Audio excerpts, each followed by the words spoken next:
Hello everyone, welcome back, and today I'm going to be doing a video showcasing one of the newest additions to my collection. This is the MTH Premier line Norfolk Western Class J number 611. So the 611 was completed on May 29th, 1950, and it was built by the Norfolk Western themselves. It was built out of their East End shops in Roanoke, Virginia by Norfolk Western crew for the Norfolk Western. So this is as home built as you can get in terms of steam passenger power. The Class J locomotives were primarily used on some of the higher end passenger trains of the Norfolk Western, such as the Pocahontas, the Cavalier, and the Powhatan Arrow. Number 611 was unfortunately retired in 1959 and was primarily used as a backup locomotive in case the Norfolk Western needed any extra power. This was the locomotive that they would use. All 13 of her other sister locomotives went to scrap, but 611 stayed around for a little while longer and was eventually donated in 1963 to the Virginia Museum of Transportation in Roanoke, Virginia. In 1981, the locomotive was pulled out of the museum and brought back to service as part of the Norfolk Southern Steam Program in 1982. Unfortunately, that ended in 1994. And it went back on static display in Roanoke with an undecided future. However, in 2014, a new campaign was started by the Virginia Museum of Transportation known as Fire Up 611. The whole goal was to bring 611 back to life.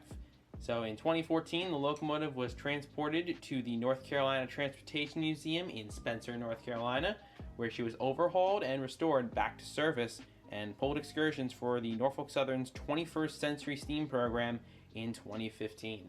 Unfortunately, there were some new restrictions on steam excursions, and so 611 unfortunately didn't last long on the program, and it was ended in 2019. However, the story doesn't end there, because 611 is still in service today and is occasionally pulling some passenger trains. She's currently on loan to the Strasburg Railroad in Strasburg, Pennsylvania, where right now she's going under some maintenance, but when she returns, she'll be pulling some steam excursions in the Amish Paradise.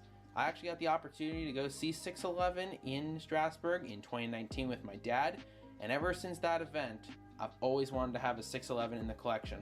So, here we are. Alright, brief history out of the way, now let's talk about the model that you see in front of you. So like I said, this locomotive was produced in 1997, so it's a pretty old model. It was actually one of the first scale models of the 611 to be produced in O-scale, so that's always really fun.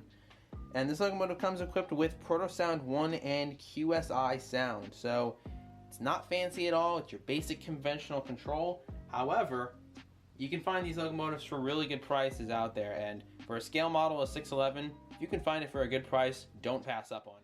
Now, what really got me about this locomotive, and is actually very surprising, take a look at how many separately applied details are on this engine. Be in mind, the engine was made in the 90s. Well, late 90s. Separately applied handrail up here. Handrail that runs down the entire length of the engine. It's a handrail right on top of the cab that's separately applied.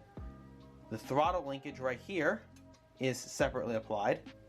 All the little details on top of the engine, the whistle, the bell, pop-off valves, all the details, those are all separately applied.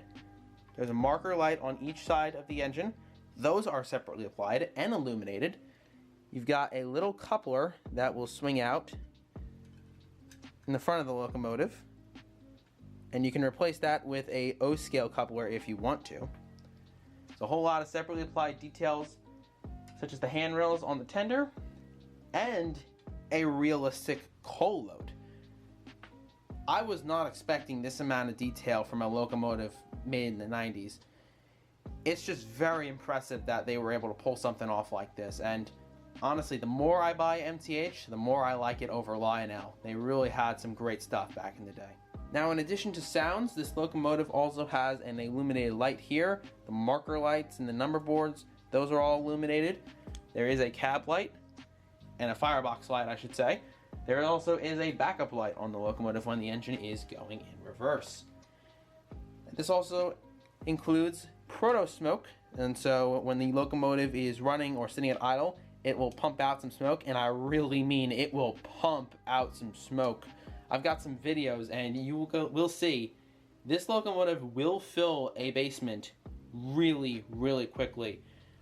This clip that I'm showing you guys, I turned the locomotive on, and this was shot maybe 20 seconds after I turned the engine on. It is such a powerful smoke unit, and I got a little headache because of it. So sometimes I have to turn the smoke unit off when I'm running the locomotive just to calm me down a little bit. But it is a very overwhelming smoke unit, so be aware of that. That about wraps it up for the video. I hope you guys enjoyed. I'm going to be running this engine around the layout with some box cars. I don't have any passenger cars. I know I really should invest in some Norfolk and Western passenger cars. I'm just going to be running some freight cars with it today.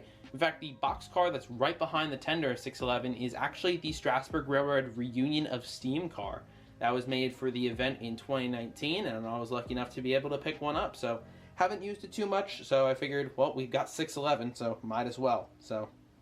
But that about wraps it up for the video. Thank you guys so much for watching. If you enjoyed, please like, comment, and if you haven't already, subscribe and ring the bell so you get notified whenever I post anything new. So without further ado, let's go ahead and run the locomotive around the layout. Thank you guys so much for watching, and I'll see you down the line.